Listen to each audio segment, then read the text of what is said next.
বিজেপির রাজ্য সভাপতি হিসেবে শপথ গ্রহণ করেছেন শ্রমিক ভট্টাচার্য। তিনি তার কাঁধে ব্যাটন তুলে নিয়েছেন। বঙ্গ বিজেপির নতুন দায়িত্ব তার কাঁধেই এখন। কিন্তু শপথ নিয়ে পুরনো কর্মীদের মন জয়ের চেষ্টা কি তিনি করবেন? কোনো কর্মী বাদ যেন না যায়, এই মন্ত্রেই কি তিনি এগোবেন? এই একাধিক প্রশ্ন সামনে আসছে। জেপি নাড্ডা তার দেওয়া মন্ত্রেই কি পথ চলার চেষ্টা শ্রমিক ভট্টাচার্যের? চলতি মাসে বহু নেতাদের সঙ্গে, বসে যাওয়া নেতাদের সঙ্গে কথা বলতে চান শ্রমিক ভট্টাচার্য। 7 দিন পুরনো নেতাদের সঙ্গে তিনি সময় কাটাবেন। লক্ষ্য 26। তাই কি পুরনো নেতাদের উপরেই ভরসা? এই প্রশ্ন এই মুহূর্তে সামনে আসছে।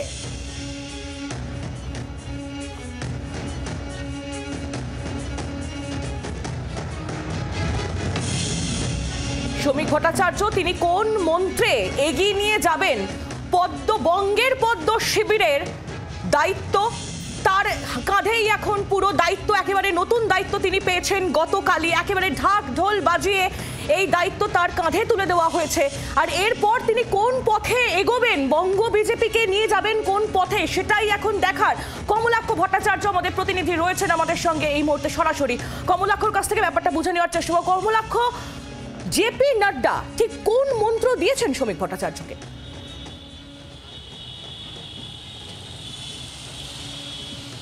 আইলি মন্ত্রটা তাহলে বলেই দিই যে কোই ভি কার্যকর্তা ছুট নেই জানা চাহিয়ে।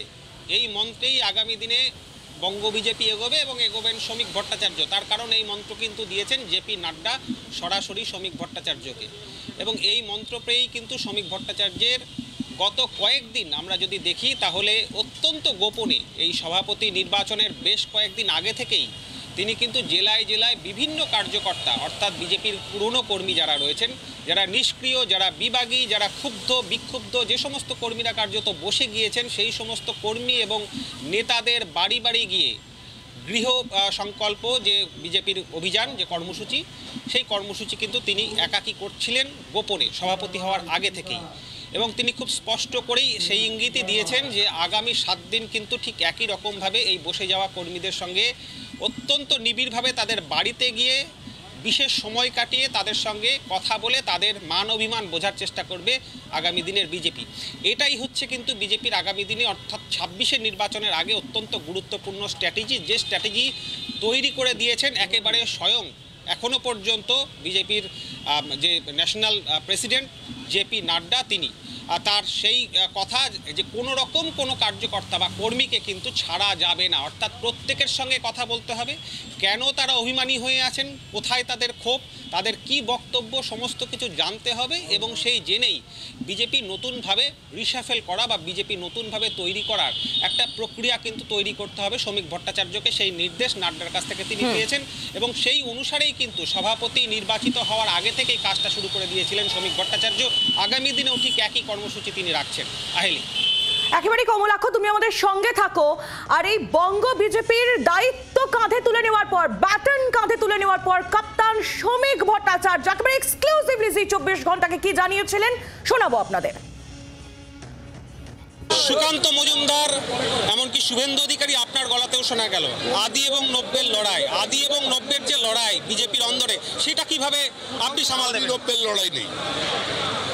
আপনি তো আজকের বিজেপি চেহারাটা দেখলেন। 7-10 দিন অপেক্ষা করুন, আরেকটা বিজেপি চেহারা আপনি দেখতে পাবেন।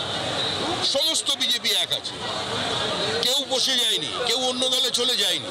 কে অত্যাচার হয়েছে তৃণমূল বিজেপি কর্মীদের ওপরে 2021-এর পরে, আমরা সমস্ত জায়গায় পৌঁছতে পারিনি। অনেক জায়গায় পৌঁছতে গেলেও তারা বারণ করেছেন যে এলে অন্য বাড়িগুলোতেও আগুন লড়বে। নতুন দায়িত্ব কাঁধে নেওয়ার পরে একেবারে কনফিডেন্ট শ্রমিক ভট্টাচার্য, তার বক্তব্য আমরা শুনছিলাম। 7 দিন সময় দিন, 7 দিন পর বঙ্গ বিজেপির নতুন রূপ দেখতে পাবেন। ঠিক এইভাবেই এক্সক্লুসিভলি 24 ঘন্টাকে জানিয়েছেন তিনি। আর এই নিয়েই আমরা কথা বলবো, রাজনৈতিক প্রতিক্রিয়া নেওয়ার চেষ্টা করবো। তৃণমূল কংগ্রেস নেতা জয়প্রকাশ মজুমদার এই মুহূর্তে রয়েছেন আমাদের সঙ্গে টেলিফোন লাইনে। জয়প্রকাশ বাবু, নতুন দায়িত্ব নেওয়ার পরই শ্রমিক ভট্টাচার্য তিনি বলছেন যে আদি নব্যের কোনো দ্বন্দ্ব বিজেপিতে থাকবে না, পুরনো কর্মীদের সঙ্গে নিয়েই 26-এর লক্ষ্যে এগিয়ে যাবে বঙ্গ বিজেপি। কিভাবে দেখছেন? প্রথম কথা, তার মানে শ্রমিক বাবু একদিনের মাথায় সভাপতি হওয়ার একদিনের মাথাতেই স্বীকার করলেন যে বিজেপিতে আদি নব্বর দ্বন্দ্ব ছিল এবং এখনো আছে।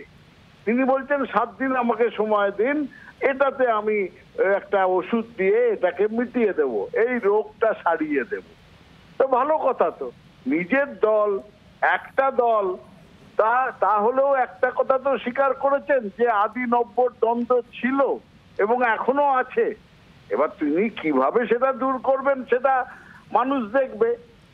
এবং সব থেকে বড় কথা, আজকে শ্রমিক বাবু মধ্যে মধ্যে এক একটা কথা বলছেন নতুন হিসেবে, মানে মানুষকে শোনাতে বা বিজেপির কর্মীদের শুনতে ভাল লাগছে। সাধারণ মানুষ এটাতে কিন্তু খুব মোহিত নয়, কারণ বিজেপির এইরকম ডায়লগ বহুদিন ধরে তারা শুনছে।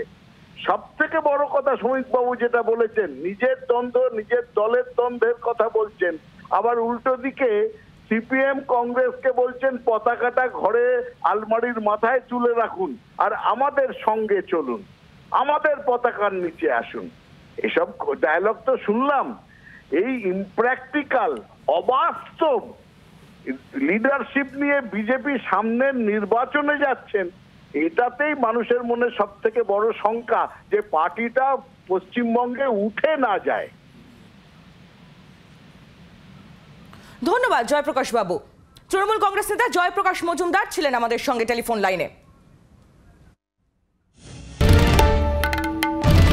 বাংলার আওয়াজ, বাঙালির আবেগ, জি 24 ঘন্টা।